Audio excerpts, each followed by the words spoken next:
Olá, mais uma edição do Conexão Correio Popular e hoje nós recebemos aqui o ex-prefeito de Campinas, médico, Dr. Pedro Serafim, que está aqui para falar um pouco sobre as questões de saúde, questão da análise política também, porque ele é um homem político, embora não esteja exercendo nenhuma função eletiva atualmente. Então, por favor, acompanhe, compartilhe, curta.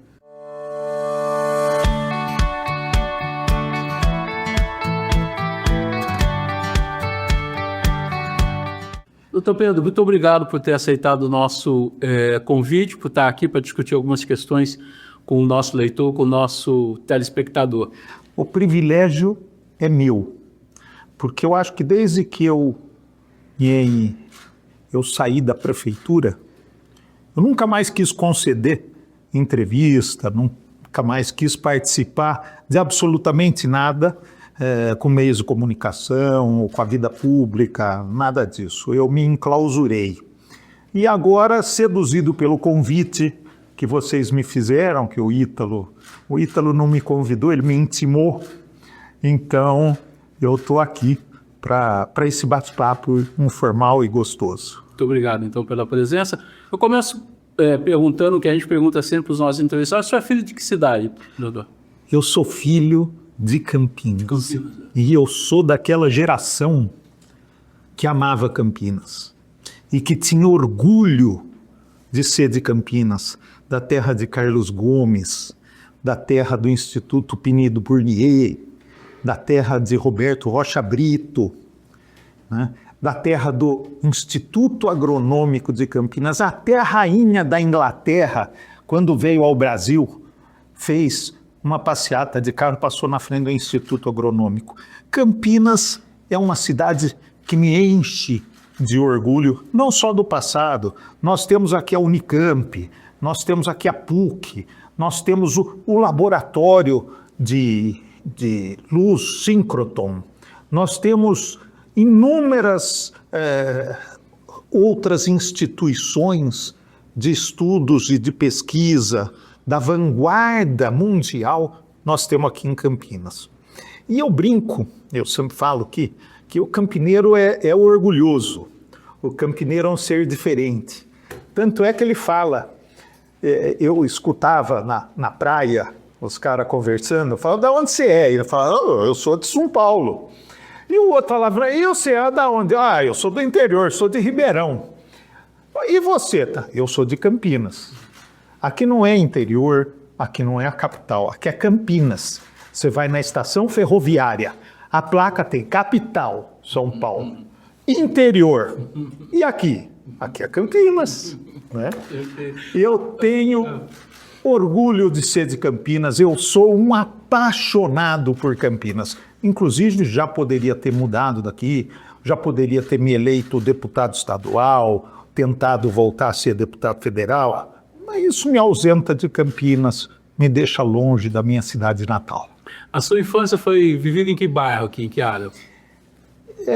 Essencialmente na Nova Campinas. Meu pai foi um dos primeiros moradores da Nova Campinas. Meu pai também era ginecologista e obstetra, um camarada excepcional, bravo, rigoroso, que quando eu fui candidato a vereador, ele falou para mim, você é uma decepção para mim, porque político é tudo, não presta, e você vai se meter com isso.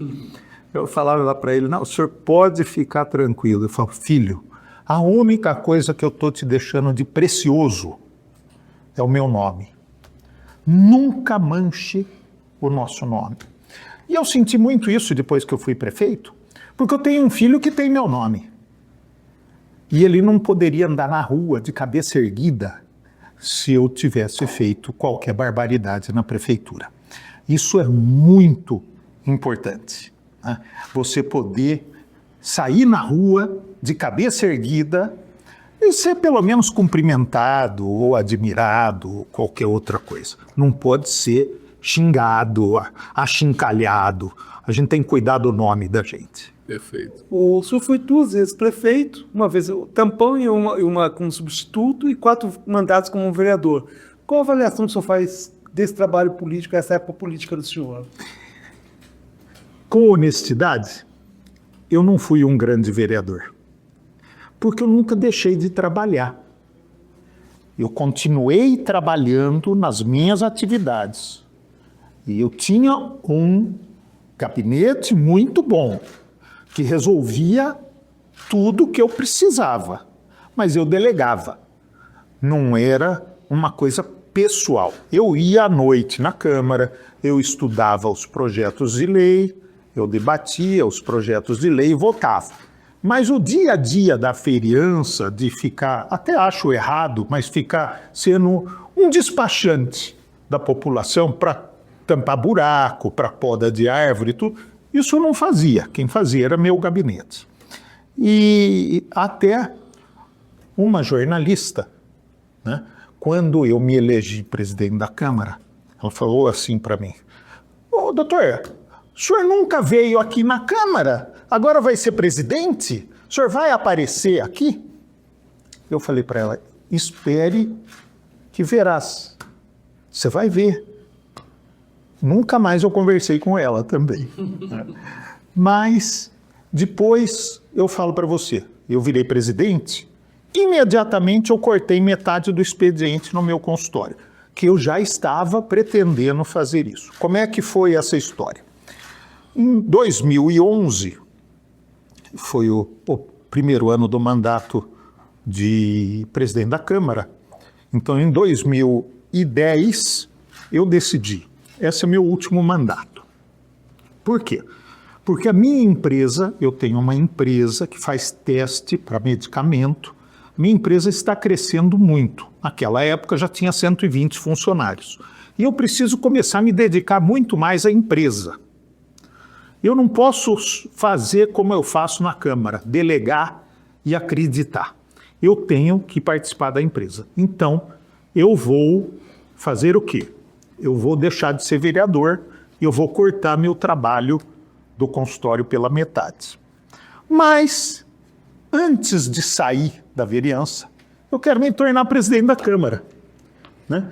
Para deixar pelo menos a foto na parede, né? Porque tudo some, a foto pelo menos continua lá. E eu conversei com os meus pares e fui eleito presidente da Câmara. Fui um presidente da Câmara, diria por um ano, mas um bom presidente da Câmara. Eu cumpri o meu papel. E qual foi o meu papel? Meu papel começou sanando os grandes ralos de dinheiro da Câmara, né? Eu comecei a cortar tudo, e depois, em abril, logo no início do mandato, veio as questões na prefeitura, e depois o impeachment do prefeito e do vice-prefeito. Eu garanti só uma coisa, que o processo fosse honesto. O prefeito teria o seu tempo, o vice-prefeito teria o seu tempo para o contraditório, eles teriam todas as suas garantias respeitadas, né? E o processo iria ocorrer sem interferência de nada externo. E eu consegui fazer isso, né? Os vereadores, muitas vezes, eles tinham alguma ansiedade, algum medo, alguma coisa. Gente, eu estou aqui para garantir a lisura do processo, só. E foi o que eu fiz como presidente da Câmara, porque a partir de abril eu não consegui mais fazer mais nada como presidente da Câmara, senão garantir os processos de impeachment, que pararam a Câmara Municipal de Campinas, né? E eram coisas enormes, vocês não têm ideia do que acontecia lá dentro, né? Agora, como presidente da Câmara, eu fui atuante, eu fui decisivo para que a lisura do processo fosse respeitada, e depois eu assumi em novembro por 15 dias, depois voltou o vice-prefeito, e no final de dezembro eu podia só empurrar a votação do impeachment para janeiro, aí não ia nem precisar ter eleição indireta. Mas eu não, eu quis fazer em dezembro, Por quê? Para ter eleição indireta, né? Porque no último ano de mandato, na vacância da prefeitura, assume o presidente da Câmara. Se for no penúltimo ano, tem eleição indireta. Eu fiz no penúltimo ano, no dia 20 de dezembro, e aí eu tive que passar por eleição indireta na Câmara, onde eu concorri com o então vereador Arlide Lara Romeu, e eu ganhei. Isso foi em abril, e eu fiquei na prefeitura até o final do ano. Então eu fiquei na prefeitura mais ou menos por 1 ano e 15 dias. Nesse 1 ano e 15 dias, eu garanto para você que eu tive a mesma carga horária de médico. Eu começava a operar todo dia na minha vida, às 5:45 da manhã. E eu assumia na prefeitura às 5:45 da manhã. O nosso motorista dava risada, falava: nossa, o senhor é um inferno, porque eu tenho que acordar cedo. Meu, não dá para você pegar um carro e ir lá no Itajaí, ir lá no Ouro Verde, às 8 da manhã. Você tem que ir às 6 da manhã, senão você perde o dia inteiro dentro do carro. E o prefeito tem que ir olhar o que está acontecendo na cidade. Então eu continuei acordando cedo, já que eu tinha esse hábito, e eu ia visitar a cidade inteira na madrugada, ver o que estava acontecendo e chamar as minhas reuniões. As melhores reuniões que eu fazia às 7 horas da manhã, 6:30 da manhã. Inclusive, uma vez eu convoquei uma reunião com o secretário para 6:30 da manhã, ele se recusou a ir. Como eu gostava muito dele, eu nem fiquei bravo com ele. Doutor Manuel. Manuel falou: 6:30 da manhã, eu não vou, não. E vai convencer o doutor Manuel, né? Parece não haver dúvida que aquele foi a maior crise política já vivida pela cidade na história. Então eu queria saber 2 aspectos do senhor, que viveu o epicentro dessa crise. Primeiro, como foi conduzir, né? O senhor falou, tem muitas coisas em jogo, muitas pressões, como foi conduzir isso, e depois, como foi fazer a gestão no executivo, que é uma coisa que o senhor ainda, digamos, não tinha preparo para isso, né? O senhor teve que pegar com o carro andando. Como é que foram essas 2 questões? Primeiro, na condução da crise. A partir de abril, a gente não conduzia mais. A gente era conduzido, né? O vento soprava de lá, o vento soprava de cá, mas tinha que fazer o quê? Levar as investigações a termo. Então, eu só garantia que não fossem feitos nenhum procedimento de forma errada, porque poderia anular todo o processo. Então, eu tinha os meus assessores que me ajudavam a tomar conta para que as coisas não saíssem de uma forma errada. E as coisas foram acontecendo por si só. Não posso acusar Dr. Hélio de ter me chamado para ter tentado me colocar em alguma posição. Nunca ele me chamou, nunca a doutora Roseli me chamou, e eu procurei não ir conversar com eles. Eu procurei não ficar íntimo dos 5 vereadores que faziam parte da comissão processante. Eu quis ficar numa posição equidistante aos 2 lados para que as coisas acontecessem com naturalidade, de uma forma regular, né? Aconteceu o que aconteceu, não sei se foi por pressão popular, ou pressão da imprensa, que tinha acesso a tudo que estava acontecendo, e as pessoas cobravam. Aliás, o que é bonito da democracia é exatamente isso, né? Você tem direito de cobrar o seu representante. E se ele não servir mais, você vota em outro.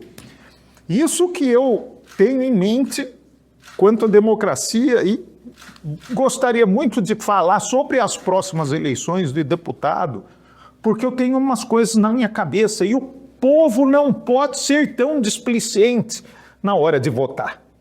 Por quê? Porque nós pagamos pela escolha errada que nós fazemos. Ou nós nos beneficiamos das escolhas certas que nós fazemos. Então, é muito importante a escolha na urna. Democracia é isso.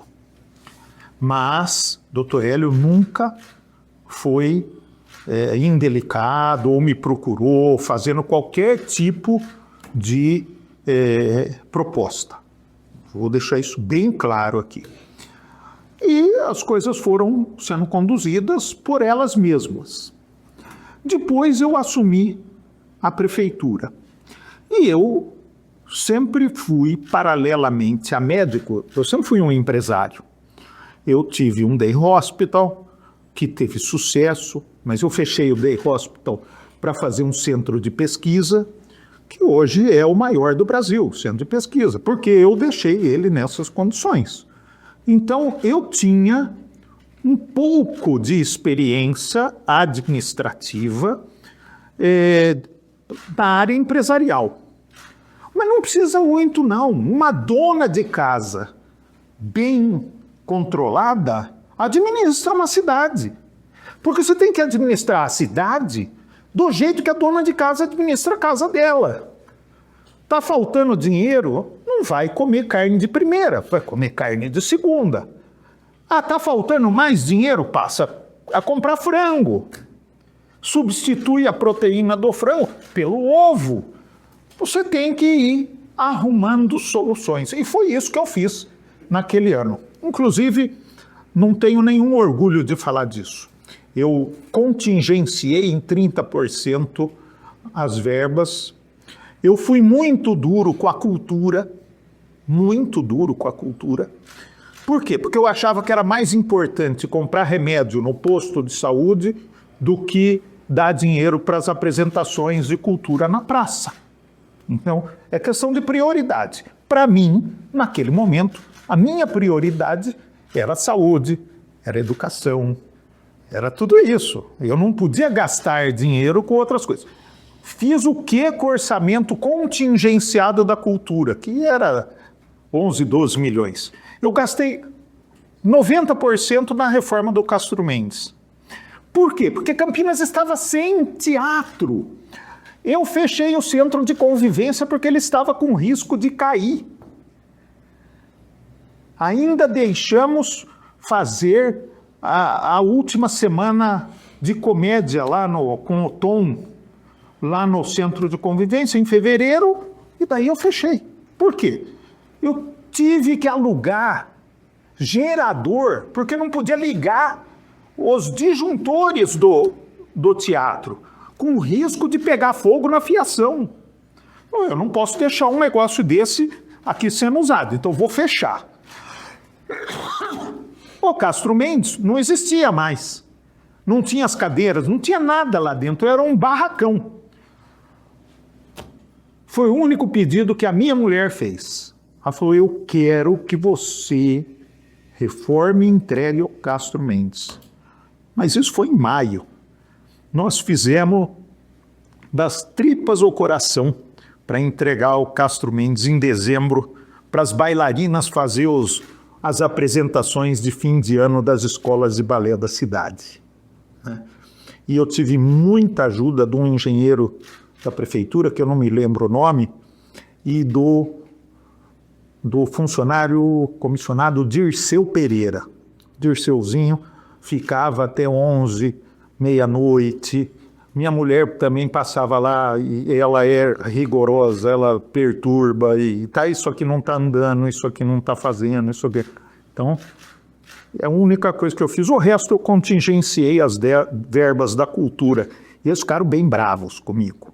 Mas é questão de prioridades, né? E eu, como empresário, imitando uma dona de casa, né, aonde precisa menos, eu corto mais. Aonde precisa mais, eu vou atrás. Eu peguei a prefeitura com mais de 40 remédios faltando no posto. Eu entreguei faltando 8 remédios no posto. Eu comprei remédio, né? Eu pus os postos para funcionar, não reformei nenhum, não tinha dinheiro, né? O que eu fiz? Em fevereiro quando começaram a pagar o IPTU, eu fiz o tapa-buraco da cidade. A cidade parecia a lua, cheia de cratera. Era impossível andar na cidade de Campinas. Então, as coisas que eram realmente preciso foram feitas. Eu tirei o certificado de bom pagador da prefeitura, de novo. Né? A prefeitura não tinha o certificado de bom pagador, não podia fazer uma compra parcelada. E eu tirei o certificado e consegui comprar por um programa do governo 3 ou 4 máquinas para a Secretaria de Obras de Campinas. Né? Eu limpei o nome da Prefeitura de Campinas no Serasa. São coisas que não aparecem por aí, mas são coisas que são importantíssimas para a cidade. Né? Eu deixei para o Jonas administrar uma cidade muito mais fácil de ser administrada do que a que eu peguei. E deixei uma cidade pacificada. Por quê? Porque quando eu entrei na cidade, aquilo não era paz. Aquilo era uma praça de guerra. Um querendo guerrear com o outro. A Câmara me ajudou muito. Os vereadores me ajudaram muito. Tá certo? Mas por quê? Porque eu dava atenção aos vereadores. Eu não dei cargo. Eu não dei mesada. Eu não dei nada para os vereadores. Mas eu falava, eu sou um de vocês. Então, para vir aqui na minha sala na prefeitura, vocês podem vir a hora que vocês quiserem. E vocês podem entrar sem bater na porta. E vocês podem subir pelo elevador privativo. E pode perguntar para qualquer vereador daquela época. Mas no fim da tarde, aonde eles iam? Eles iam na sala do prefeito. Juntava 15, 20 vereadores lá para conversar comigo, né? Até levava um baralhinho para jogar um truco depois das 6 horas da tarde, entendeu? A gente pedia um pastel no Voga, perdia um tempo todo mundo junto lá. Com isso, com essa proximidade, com essa atenção, com esse carinho, eles foram recíprocos comigo.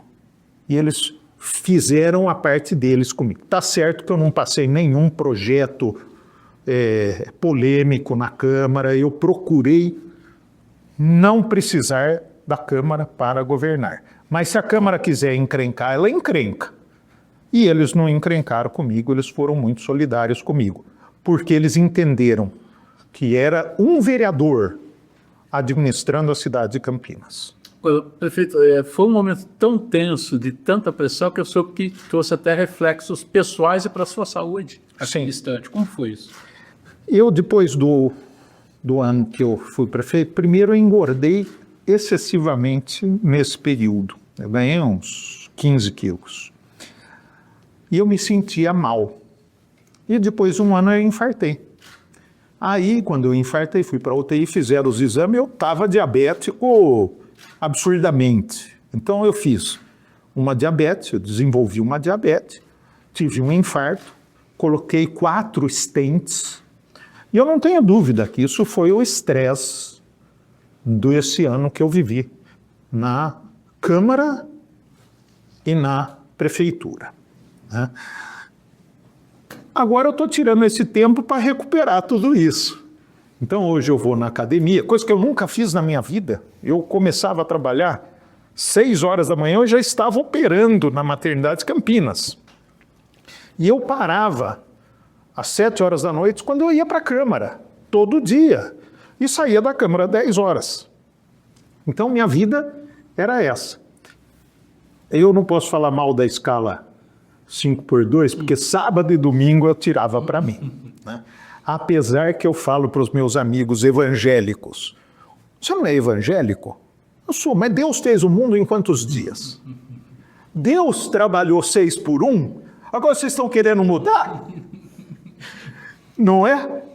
Bom para mim ou bom para os outros? A gente tem que saber avaliar quando é para os dois lados. Escala 6 por 1 ou escala 5 por 2. Nem eu sei o que eu escolheria hoje. Eu trabalhava na 5 por 2. Mas fim de semana, você sabe o que eu fazia? Chegava em casa e dormia 48 horas, estafado. Hoje eu dou valor para quando o médico fala estresse. Eu nunca achei que estresse... Eu sempre fui ginecologista, né? Para mim, estresse era só se o bebê tivesse uma batida de coração diferente, eu tinha que tirar o bebê mais rápido.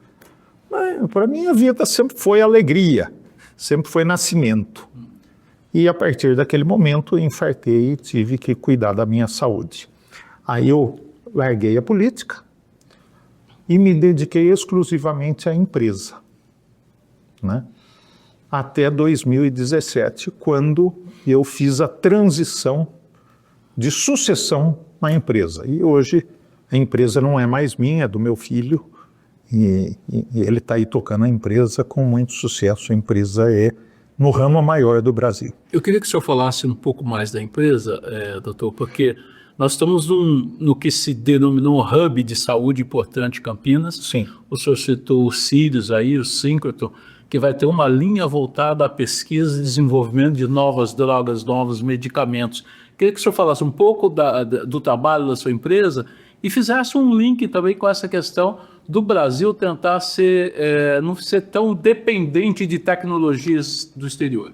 O Brasil sempre teve uma legislação muito nociva para a pesquisa. A gente tinha que aprovar uma pesquisa no CEP, Comissão de Ética em Pesquisa, e se a pesquisa era com remédios novos ou com laboratórios internacionais, tinha que passar pelo Comitê Nacional de Pesquisa, que era o CONEP. No CONEP, eles tinham um prazo de 60 dias para entregar o laudo, se estava aprovada a pesquisa ou não, demorava 2, 3 anos. Em 2, 3 anos já acabou a pesquisa, porque... Como é que é feita uma pesquisa? É contratada uma empresa chamada CRO, né? Que é essa empresa que organiza a pesquisa. E essa CRO contrata sites no mundo inteiro para desenvolver essa pesquisa, menos no Brasil. Porque quando chegava no Brasil, a gente mandava para a CONEP, demorava 3 anos para aprovar. Nesses 3 anos, a empresa que contratou já tinha feito, precisava colocar 200 participantes. A empresa vai colocando, colocou 200, colocou 20 no México, colocou 10 na África, colocou 5 na Alemanha, aí coloca 160 nos Estados Unidos. Acabou, não pega mais ninguém. Então, quem chegava antes na pesquisa, começava a incluir antes. Né? Aí, qual é a vantagem? A vantagem é você está desenganado. Não existe cura para o seu câncer. Você está em estágio terminal, onde os remédios não funcionam. Aí é oferecido para você um remédio que está sendo testado. Muitas vezes funciona, muitas vezes não funciona, mas você já está com seu destino traçado. E a gente tem ainda alguma expectativa em te curar. E já aconteceu muito isso. A gente vê muito gente que tem uma expectativa de vida de 3 meses, 6 meses, viveram 5 anos, 6 anos, com qualidade de vida. Então é muito importante a gente estar dentro da comunidade científica e realizando as pesquisas. Isso é importante não só para a empresa de pesquisa, não só para o país, mas para a população que vai ter acesso a esse tipo de medicamento que não está disponível nas prateleiras das farmácias. Que remédio que o dinheiro não compra, é na pesquisa. Então, existem inúmeras doenças reumáticas, né? Doenças renais, doenças inflamatórias, gravíssimas, né, que não tem cura, que está sendo testado o remédio e que está tendo muito bom resultado. E isso a gente está trazendo para o Brasil. Na nossa empresa, nós fazemos esses testes também a partir de 1 ano e meio para cá. Mas a empresa foi fundada para fazer, em 2005, para fazer bioequivalência de medicamento. Bioequivalência é para copiar um remédio que já existe. Tá? Você faz um remédio, você é uma empresa internacional. Quebra de patente, né? Quando acaba a patente, a empresa nacional pode copiar. Mas para ela copiar, ela tem que apresentar todos os laudos que a cópia dela é absolutamente perfeita. A lei diz que a concentração do remédio que você copiou tem que ser semelhante, aceitando um desvio padrão de 10%. Então, se tiver 91% ou 109,9% do medicamento, ele é bioequivalente. Mas se tiver 110%, ele não é bioequivalente. Ah, mas ele tinha mais remédio. Não importa. A lei é 10% para mais ou para menos. Isso você tem que seguir a lei. E esse tipo de atividade é altamente regulamentada e fiscalizada pela Agência de Vigilância Sanitária. E não só pela agência, pelas próprias indústrias farmacêuticas. Porque você tem uma indústria farmacêutica, você vai lançar um remédio ruim, o nego da outra indústria é seu concorrente e ele vai te denunciar exatamente o que aconteceu com a IP. Quem que denunciou a IP? Foi a Gessilever, que é concorrente. As concorrentes pegam remédios umas das outras e ficam testando. E se o remédio não for perfeito, nada, ora eles vão denunciar. Eu sabia disso. É isso que acontece. Então, essa atividade é extremamente regulamentada, com uma rastreabilidade violenta. Só para você entender, todos os participantes têm que estar em ótimo estado de saúde. Então começa a gente fazendo um check-up. Para um estudo que vai 100 pessoas, a gente chama mais de 400 e consegue selecionar 100. E esses 100 vão lá e vão participar do teste. Eu tenho tudo dessas pessoas. Por quê? Porque só vence, eu só posso jogar fora com 20 anos. Então eu tenho os exames clínicos de uma pessoa desde a fundação da empresa, que tem 18 anos. Então, os primeiros voluntários que eu tive lá, eu tenho. Eu tenho sangue congelado no vidrinho. Eu tenho mais de 110 freezers de menos 80 graus, enormes, parece um container. Por quê? Porque é tudo rastreável. Se houver uma denúncia, ele denunciou que o seu comprimido estava errado. Eles vão lá, o seu comprimido está guardado lá. Eu quero inspecionar o seu comprimido, quero ver o comprimido. Porque se eu usei 300 comprimidos para fazer o teste, eu tenho que ter 600 comprimidos. Porque 300 vão ficar guardados, 300 eu vou usar. Eu tenho lá, cada pessoa eu tiro... Quantos anos tem que guardar? 20 anos. Na verdade, eu acho que são 15 anos. Mas a gente guarda por 20 anos. Outra coisa, a gente é uma caixa enorme, de 1,5 metro por 1,5 metro, que eu tenho o sangue, são mais ou menos 50 amostras por período de cada voluntário. Então, cada voluntário tem 100 amostras de sangue. Eu tenho 100 voluntários, eu tenho 1.000 amostras de sangue.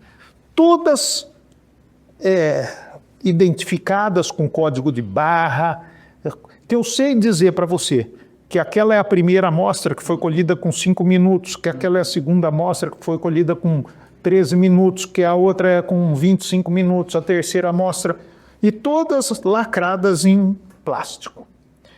Eu tenho isso guardado lá.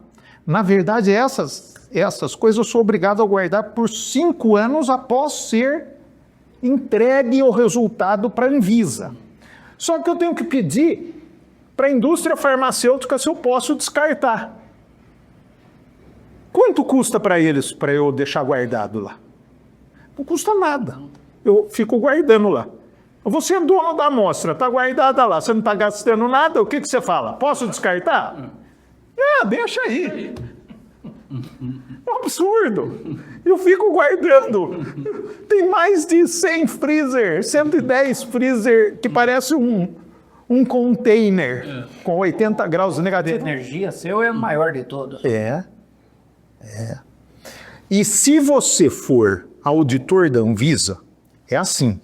O nego chega lá, senta, puxa um envelope e fala, eu vim auditar tal estudo. Eu quero tal voluntário. Você tem que ir lá, abrir o freezer, pegar tudo daquele voluntário, ou abrir os arquivos, pegar a papelada. Você tem 15 minutos para pegar. Se você não souber aonde está, Ver o nível de organização. é terrível. A rastreabilidade dessa atividade é muito grande. E você tem que andar na linha. Tá? Então, nós já fazíamos bioequivalência. Né? Bioequivalência é um teste antigo. Ele não agregava valor aos novos medicamentos, mas ele agregava valor ao consumidor, Insegurança. porque ele propicia o lançamento do remédio genérico, e o remédio genérico foi o que aumentou absurdamente o acesso da população à medicação. Mas por que, doutor, a gente ainda vê uma certa desconfiança do genérico, tanto por parte do usuário e às vezes por parte de médicos? Você vai não, compro de marca. Eles são bioequivalentes. Eu gravei no meu Instagram, exatamente, a semana passada, eu gravo uma vez por semana. Eu falo de um tema. E eu falei sobre o medicamento genérico, foi o último tema que eu falei. Por quê? Porque dia 20 de maio foi o dia do medicamento genérico. Tá? Por que o médico fala, não, compre o genérico, compre o de marca? Você me desculpa falar? Desinformação. Desinformado. Tá certo? Por que um médico cobra R$ 2.500 na consulta e outro cobra 400? Por quê? Dependendo de onde ele está, do nome que ele já tem. Porque é chique. Você entendeu? Então, mandar o cara comprar um genérico não é chique, é chique? Não. Não, tem um remédio moderno da Abbott, ou da Pfizer, ou da Novo Nordisk. Chique pra cacete. Agora, você fala aí, eu tenho um da Eurofarma, da EMS, da Nova Quip. É diferente. O nego, doutor Abóbora, chique, então ele manda tomar uma referência. Mas, na verdade, eu falo para você, eu tomo genérico. Porque os sais, as quantidades são os mesmos. É exatamente igual. Qualquer marca genérica é exatamente igual. Qual é essa tolerância de for? 10 para cá, 10 para lá. 10 para cá, 10 para lá. Com essa como é que você fala? Desvio padrão. Isso.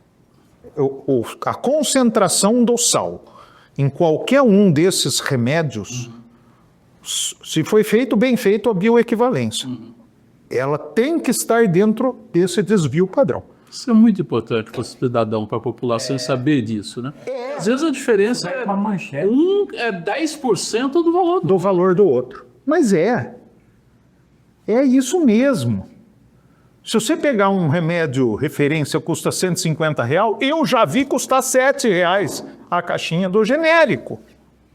E eu garanto para você, é a mesma coisa. Quer dizer, o remédio genérico propiciou o acesso da população às medicações. Isso é uma bela manchete. O ministro Serra, que fez isso, tem que ter uma estátua. que curiosamente era um economista, né? Eu nem sou amigo dele, eu não conheço ele, não tenho por que defender ele. Aliás, sei que ele está muito doente, né? Alzheimer. É.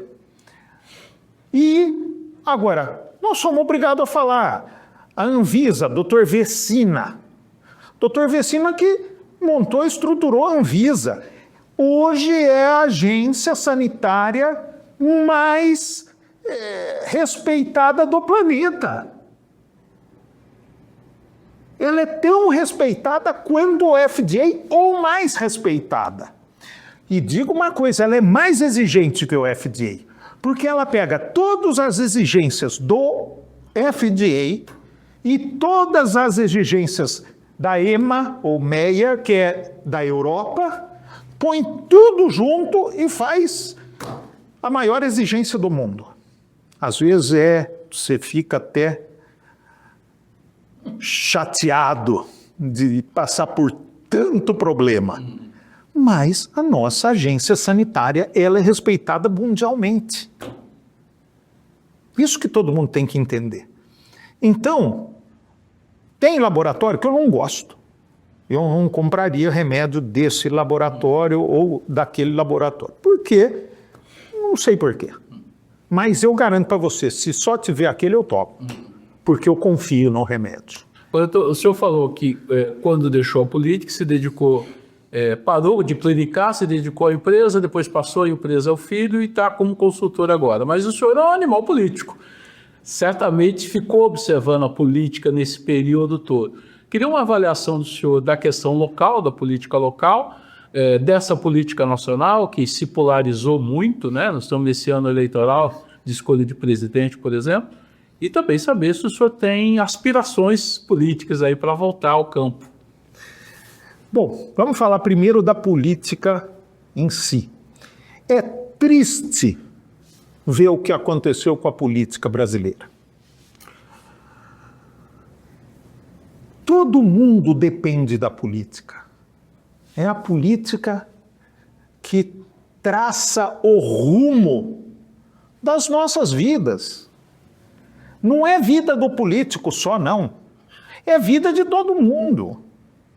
Quando ele põe um imposto na camiseta que vem da China, ou quando ele tira o imposto da camiseta da China, ele mexeu com todo mundo. Ele mexe com o consumidor, ele mexeu com o mercado, ele mexeu com o fabricante. Ele privilegiou os nacionais? Privilegiou. Isso foi bom? Foi ótimo, porque alavanca a produção nacional. Aí o empresário acreditou, investiu e fez. E de repente ele muda tudo. Desfaz tudo que ele fez.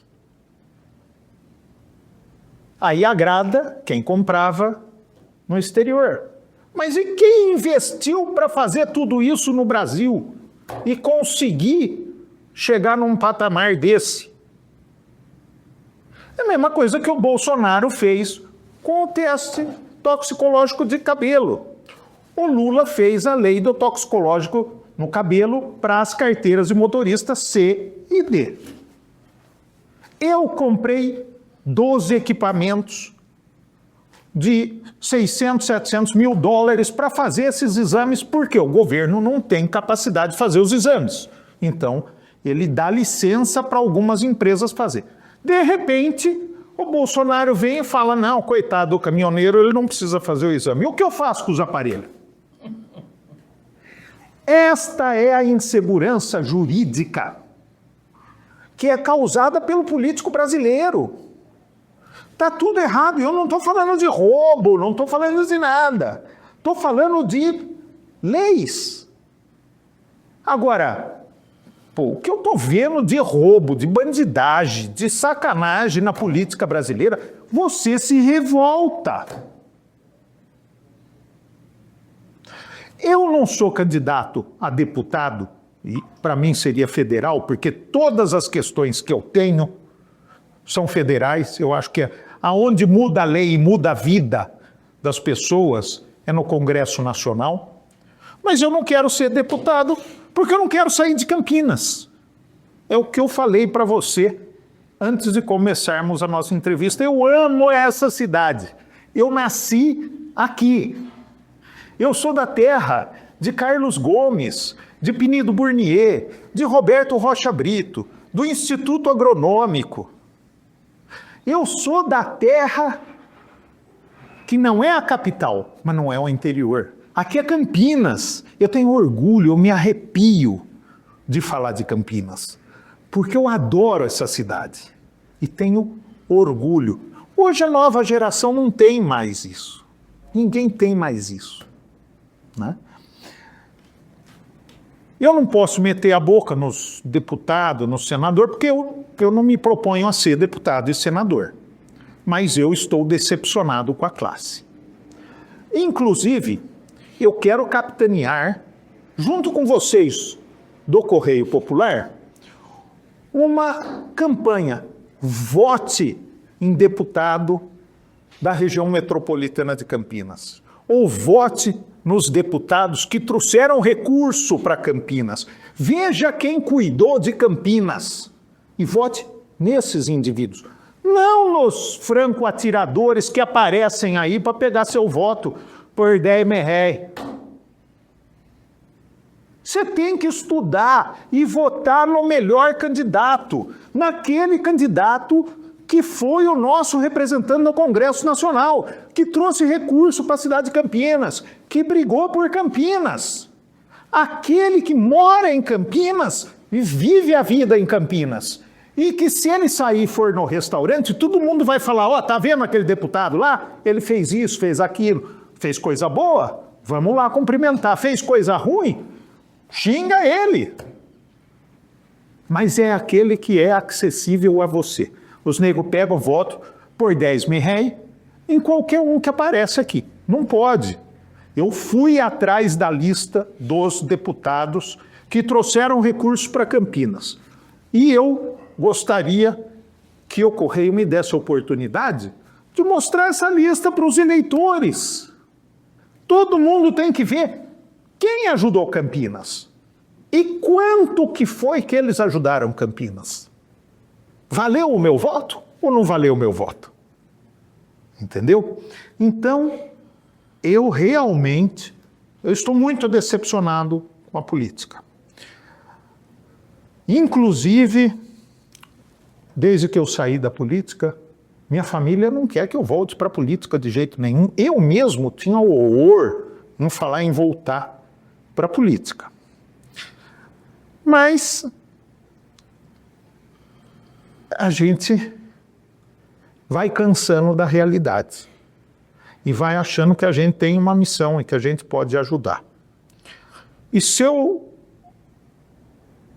puder fazê-lo, talvez eu volte a fazer. Eu não posso garantir para você que eu vou voltar a ser político. Mas se eu for, vai ser na cidade de Campinas. Não vai ser no estado, não vai ser em Brasília, não vai ser em lugar nenhum. Vai ser em Campinas. Que eu tenho um sonho para essa cidade. Né? Um sonho que para mim vai ser muito bonito se eu conseguir realizar. Né? Então, Jair, respondi a sua pergunta. Pode ser que você volte? Eu nunca admiti uma coisa dessa. Vai voltar? Não sei. Mas pode ser que eu volte. Perfeito. Tá? Eu acho que o Correio Popular é primeiro órgão de imprensa a tirar uma declaração desse quilate. A gente fica feliz com esse privilégio.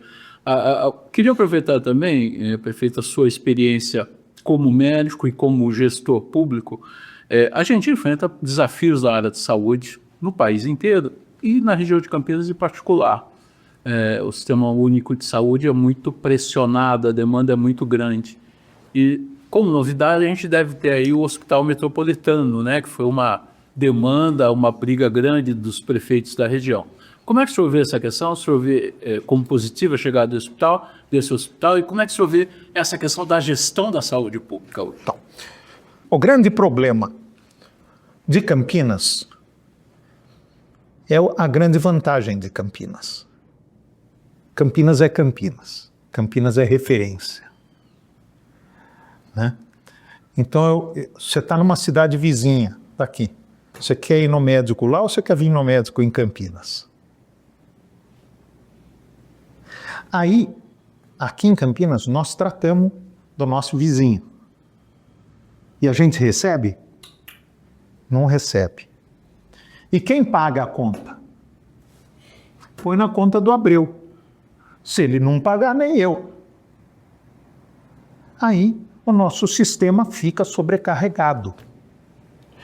Nós gastamos perto de 33% do nosso orçamento, quando nós temos obrigação constitucional de gastar 25%. Nós gastamos muito mais. A medicina é um negócio muito complexo, porque em todas as áreas que existem, a tecnologia vem para baratear. Então você tem uma fábrica de carro, você tem 5.000 funcionários. Aí você fala, não, vou comprar um robô. Você compra o robô, põe lá dentro para montar, você diminui para 1.000 funcionários. E o custo operacional cai.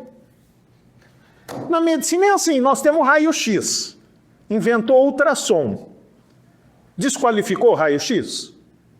Não. Agora você faz o raio-x e o ultrassom. Aí inventaram a tomografia. Então você não faz mais nada, é só tomografia? Não. Você vai agregando. Você vai fazer o raio-x, o ultrassom e a tomografia. Então, você só agrega. E só agrega no custo.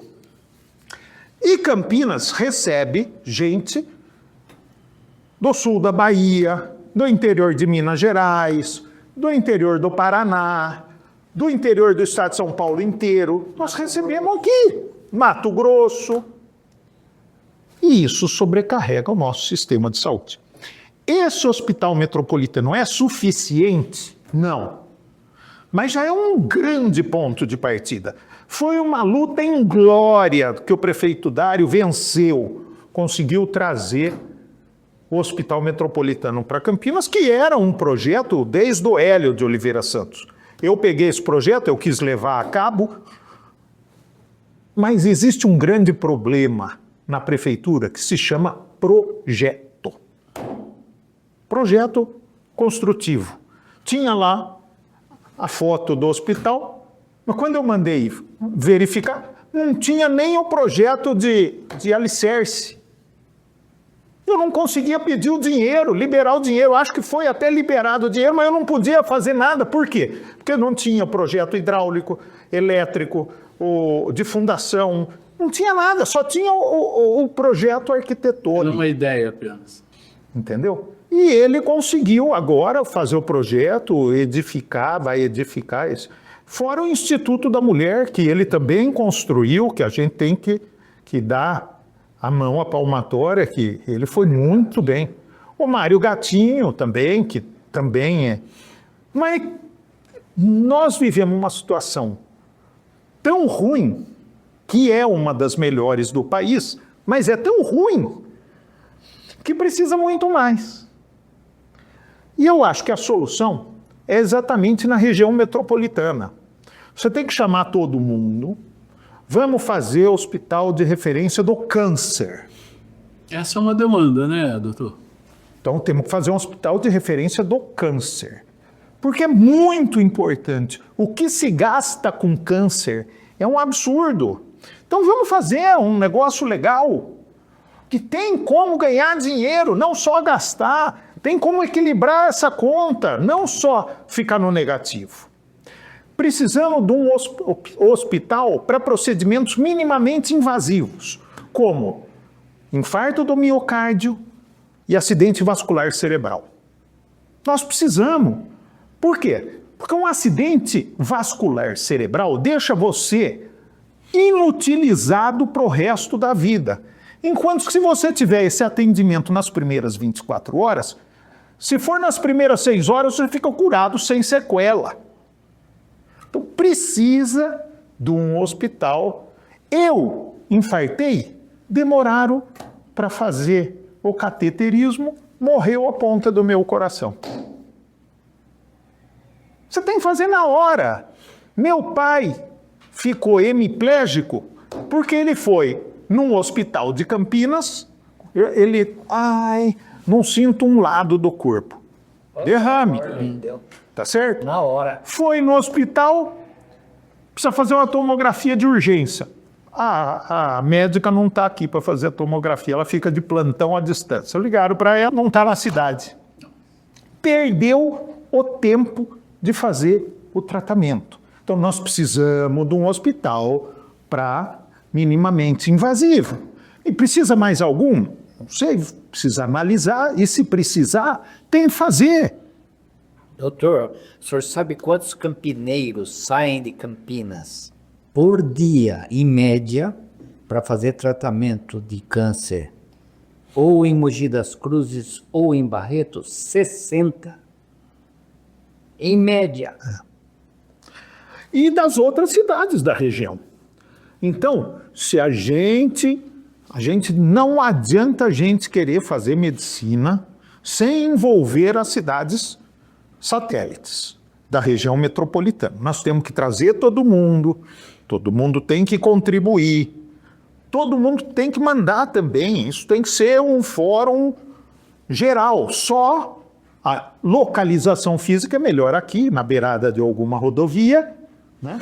Porque é aqui que nós temos os profissionais, que nós temos um monte de benefícios. Então, vamos fazer aqui, vamos todo mundo participar. Outra área, a área de segurança. Não tem como fazer segurança em Campinas sem fazer em Hortolândia, sem fazer em Sumaré, sem fazer em Nova Odessa. Nós temos que estar todo mundo envolvido, né? Educação. Acho que são as 3 áreas mais importantes que a gente tem que se dedicar realmente. Por quê? Você vê exemplo. Como é que a Coreia, o Vietnã, esses foram países arrasados. Hoje eles são países de ponta. Como é que eles conseguiram isso? A troco do quê? Educação. Se a gente não der educação, né? E a educação não é ir na aula de manhã, não. É passar o dia na escola e educou, vai fazer esporte à tarde, vai tomar o tempo da pessoa, porque o ócio é a oficina do diabo, minha mãe já dizia isso. Né? Então, nós temos que tomar conta das nossas crianças. O senhor falou que está pensando se volta ou não para a política. E que o senhor faria, caso o senhor volte, seria em Campinas. Essas são palavras de um candidato, pré-candidato a prefeito, de alguém que almeja voltar ao Palácio de Quetibás? Eu falei para você que existe a possibilidade. Agora eu já admito, porque eu nunca admiti essa possibilidade. E eu falei aqui para vocês, é a primeira vez que eu admito num meio de imprensa esse tipo de coisa. Eu já estou admitindo a possibilidade de eu voltar a me candidatar a prefeito na cidade de Campinas. Não é certeza. Antes eu preciso, principalmente, pegar a autorização da minha mulher. Tem que pegar a autorização da minha mulher. E pode obedecer quem tem. Exatamente. Eu faço parte daqueles que têm juízo. 2028 já estamos próximos já. Sim. Atualmente você não está afiliado a nenhum partido. Não. Teria algum partido em mente, alguma discussão de algum grupo que pudesse alavancar uma proposta dessa? Veja bem, eu sou um candidato, teoricamente, que sempre fui de centro-direita. Eu sou um capitalista, tive empresa, sou capitalista, com viés social. Eu acho que nós temos obrigação de cuidar dos menos afortunados. Porque o dia que a população de miserável for maior ou for infinitamente grande, não tem quem seja abastado, porque o miserável vai assaltar todo mundo. Então não existe. Se você não proporcionar que a sociedade seja um pouquinho menos desigual, para não falar igual, menos desigual, tá certo? Que as pessoas tenham o básico para sobreviver e ser feliz. Se você não puder proporcionar uma escola, se você não puder proporcionar uma saúde, né? E nem segurança pública. Transporte público. É desumano uma pessoa sair da periferia, pegar um ônibus, às vezes 2 ônibus, levar 1h e meia para chegar no trabalho, trabalhar a sua carga horária e pegar mais um ônibus lotado, cheio de gente, por mais 1h, 1h30 para chegar na sua casa. Isso é inadmissível. Né? E são problemas graves que nós temos que enfrentar. Né? Agora, não é com conversa, é com ação. E eu sempre fui um cara de ação. Eu fiz 2 empresas, fui bem sucedido em ambas as empresas. Eu tenho algum network para poder ir atrás de soluções. Né? Já arrumou Campinas numa época?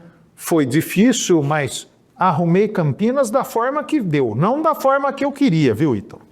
Mas em 1 ano eu acabei com a dívida de Campinas, tirei ela dos mal pagadores e coloquei ela em paz.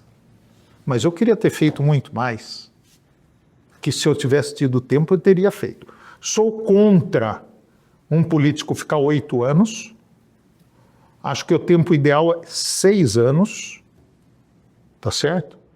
Acho que a lei da reeleição foi o início do desastre, início da corrupção, sem dúvida nenhuma. Tá certo? E eu não esqueço quem foi responsável por isso. Fernando Henrique Cardoso que disse que já se arrependeu da eleição. Ele mesmo pagou um monte. Então, mas ele não já declarou que foi um erro ele ter defendido a reeleição. Ele definiu, se fosse hoje, ele definiria um mandato de 5 anos. Acho que 5 também, eu acho 6 o ideal. Porque no último ano, que é ano de eleição, mesmo você não participando para ser reeleito, já é um ano conturbado por si mesmo. Então, 6 anos, você trabalha 5 anos bem trabalhado, no 6º ano você faz aí uma transição para deixar a prefeitura para quem você vai deixar. Então, 6 anos eu acho que é o período correto. Reeleição, eu sou contra. Eu acho que é o que propicia grandes distorções no caráter das pessoas. É no caráter das pessoas, porque eles fazem tudo para se reeleger. Eu sou contra isso. Doutor, eu queria, voltando um pouco para a questão da medicina, é uma dúvida particular, eu queria uma visão sua. Está crescendo muito a questão da incorporação da tecnologia à medicina. Temos a inteligência artificial em várias ações e temos também a questão da telesaúde, da telemedicina. Me parece algo importante, mas eu fico em dúvida em que medida entrar com esse recurso para que não fique também uma coisa muito superficial, aquela falta do olho no olho do médico com o paciente. Como é que o senhor vê essa questão? Eu sou da época que se você não pusesse a mão no paciente para examinar, ele não voltava no consultório. Tá certo. Pô, eu de conversar com a paciente, eu já sabia o que ela tinha. Doutor, eu tenho um corrimento. Ele arde e coça. Eu já sei o que é. Eu não preciso olhar. Só que eu acho um desrespeito com a paciente se eu não a examinar. Então a paciente foi no meu consultório. Porque esta é a oportunidade que ela tem de eu pegar outra doença. Quando eu vou olhar o corrimento dela, eu posso pegar um câncer de colo de útero. Então, se você fizer e viver só com telemedicina, vai escapar muita coisa no diagnóstico, tá certo? Mas, para um caso de extrema urgência, numa patologia muito benigna, como um corrimento com coceira, foi o que eu exemplifiquei aqui, ela funciona bem. Agora, se persistir o sintoma, ou se mudar e aparecer outro sintoma, você tem que ir no médico. Não tem jeito. Eu fiquei 6 meses no posto de saúde quando eu me formei. E por que eu saí do posto de saúde? Porque a coordenadora do posto não queria que eu colhesse os Papa Nicolau das pacientes. A paciente chegou, vai colher Papa Nicolau, só a enfermeira colhe. Eu falei, a oportunidade que a mulher tem de ser examinada é quando ela vem para colher o Papa Nicolau. Eu olho lá, eu faço um diagnóstico, eu faço um toque, eu vou saber outras coisas. E vocês estão perdendo esta oportunidade.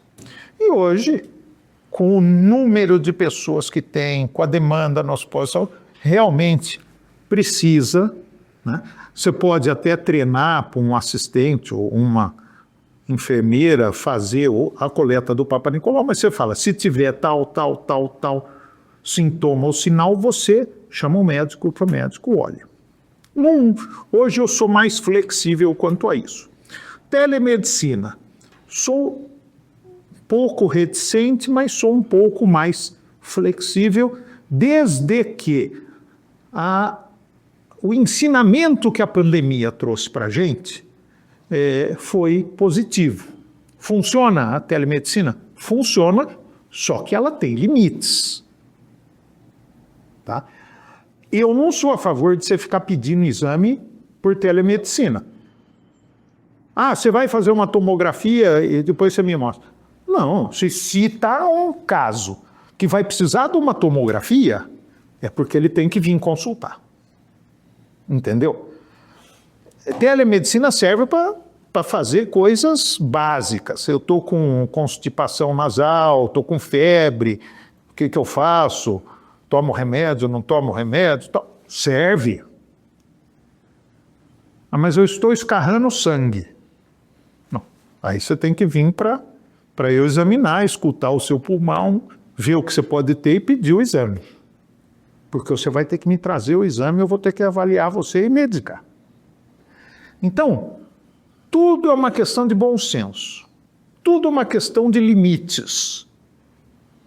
Funciona? Funciona dentro de certos limites.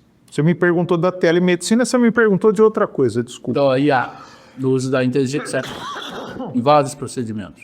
Outro dia eu fui num médico, porque fui acompanhando uma pessoa que teve uma infecção intestinal por uma bactéria que não existe, é muito raro, que só tem um remédio que mata essa bactéria e tem que fazer esse remédio na farmácia de manipulação porque ele não tem produzido na indústria farmacêutica. Inclusive liguei para o dono da indústria farmacêutica e falei, ninguém faz esse remédio, tem que ver isso aí, como é que dá para fazer. Aí, o médico, durante a consulta, falou, espera um pouquinho, Pedro. Puxou o negócio, bateu. Se não funcionar, só tem tal remédio no exterior para a gente comprar. Não existe outro. Quer dizer, a inteligência artificial foi feita para ajudar o médico, não para substituir o médico. Ferramenta. É uma ferramenta que deve ser usada pelo médico. Ele não é obrigado a lembrar de um nome de um remédio que não tem no Brasil, tá certo?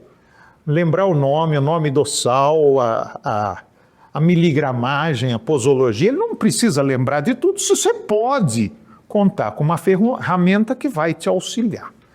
Mas é para auxiliar o médico. Ela pode servir para alertar o paciente, mas não para substituir o médico, não para o paciente se automedicar. Diz o ditado em direito: o réu que defende a si mesmo tem um burro como advogado. É mais ou menos a mesma coisa do médico. Entendeu? Você não é para você se medicar. Você tem que ter uma visão externa daquilo que você está passando. Porque às vezes tem uma coisa te incomodando muito, mas ela está te chamando a atenção, mas é outra coisa o seu problema. Então, precisa ter uma visão externa para poder fazer uma avaliação isenta e tomar algumas decisões. O médico sempre é o mais importante. Eu só estou muito preocupado é com os pronto-socorro, porque está se formando médico demais, sem qualificação. Esses são os médicos que são os baratos, que são contratados para os pronto-socorros, e eu caio lá, você cai lá, e Seja o que Deus quiser. seja o que Deus quiser. O último exame de escolas de medicina foi terrível, né? O resultado em vários estabelecimentos Foi. aí, né? Foi. A faculdade que eu me formei, graças a Deus, nos últimos 3 exames tirou nota máxima, 5. Mas as faculdades aqui de Campinas, eu não sei como é que foram todas, mas Unicamp e PUC ótimas. as outras foram um desastre, né? Eu digo para você, se eu tivesse um filho para estudar medicina, eu ficaria muito preocupado se ele estudasse numa faculdade ruim, né? E eu tenho preocupação comigo, preocupação com você, preocupação com todo mundo, porque esses médicos estão aí com o seu número de registro, clinicando, medicando, né? E nós, bem querendo ou não querendo, vamos acabar caindo na mão de algum deles alguma vez, né? E isso é realmente muito importante. Prefeito, a gente não tem a pretensão de esgotar esse assunto, ficamos felizes em recebê-lo, com a deferência dessa declaração em primeira mão sobre essa análise, pelo menos, sobre uma possibilidade de voltar à política. A gente encerra com 2 questões. Primeiro, perguntando ao senhor, o senhor falou que começou a fazer exercício físico, mas acho que isso não é um hobby. Talvez o senhor tenha um outro hobby que eu gostaria de saber. E depois queria que o senhor se dirigisse ao nosso público, abordando algum aspecto que deixamos passar, ou uma mensagem direta da Expuc. Academia, para mim, é um remédio, não é hobby. Você vai na academia? Mais ou menos. Eu tenho horror.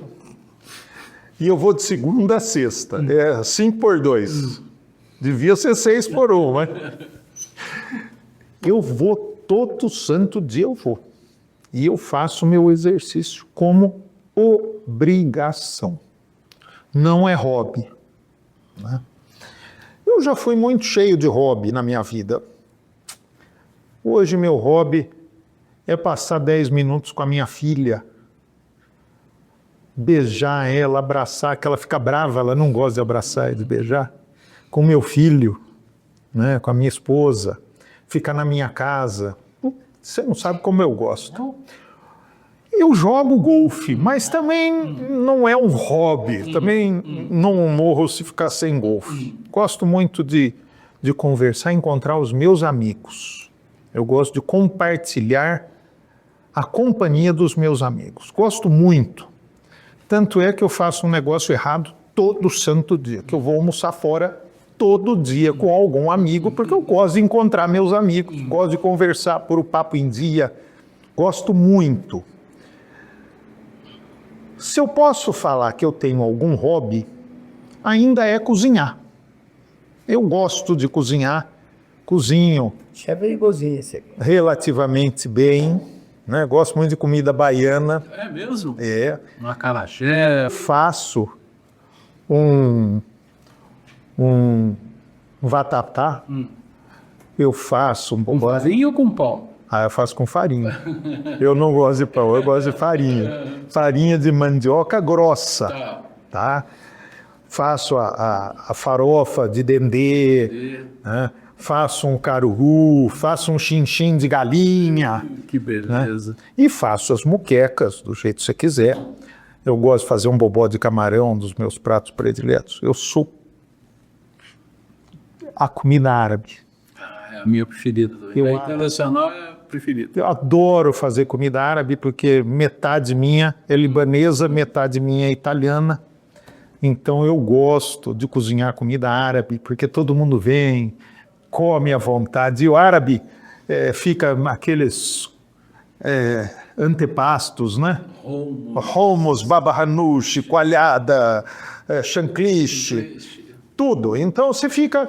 Porque você perde horas comendo e conversando. Então eu gosto muito de fazer comida árabe, E eu gosto de fazer um pouco de tudo, né? Então cozinhar é um hobby meu, eu gosto.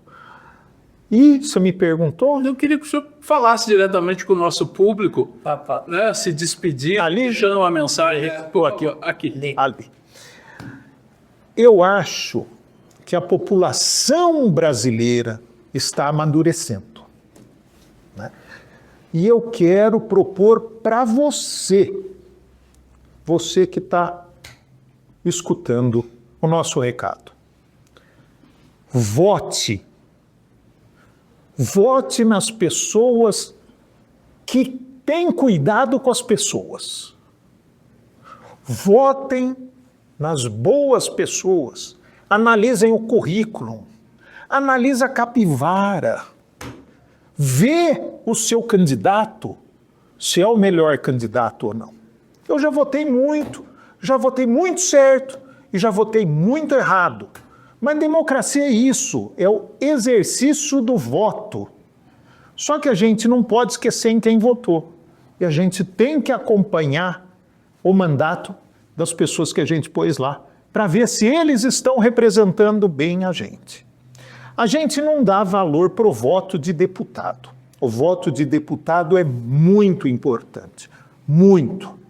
O voto de senador é tão importante quanto.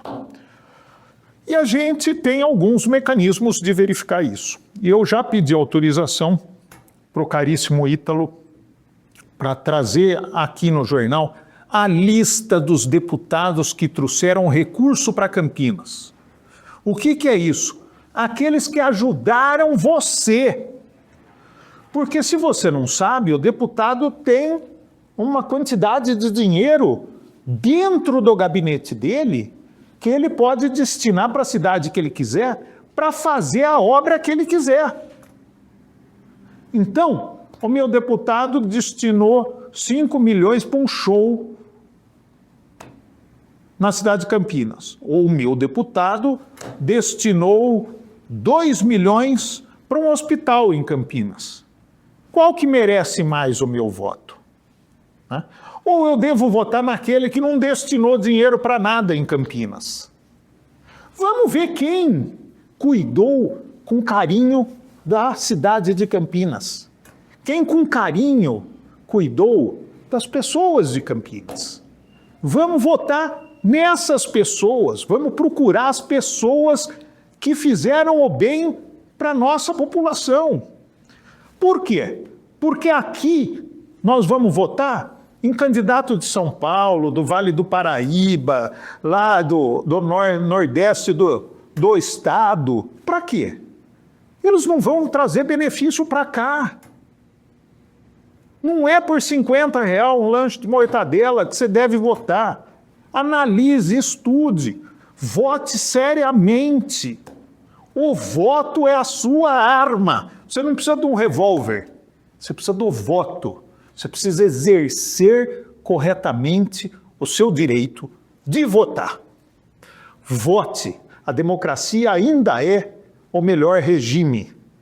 Agora, o poder da arma do voto, ninguém tira de você. Exercite.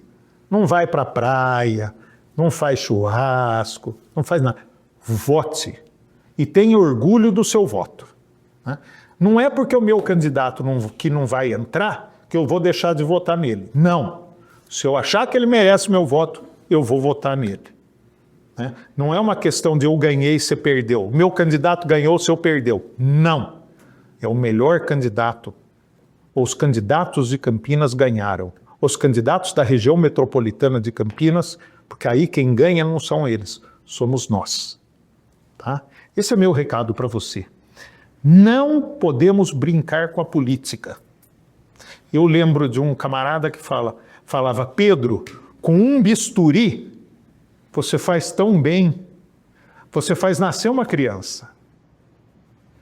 Mas eu com uma caneta, às vezes, eu deixo de perder quantas milhares de vidas quando eu compro um remédio, quando eu trago um hospital para Campinas. Então, o bisturi é importante, mas a caneta é poderosa. Estude escolha e vote certo. Muito obrigado, sejam felizes. Muito obrigado. Recebemos aqui desta edição do Conexão Correio Popular o ex-prefeito, ex-presidente da Câmara, médico Pedro Serafim, que falou aqui com a gente sobre questões ligadas à política e à saúde. Espero que vocês tenham gostado. Compartilhem, curtam e nos acompanhem nas próximas edições. Até a próxima.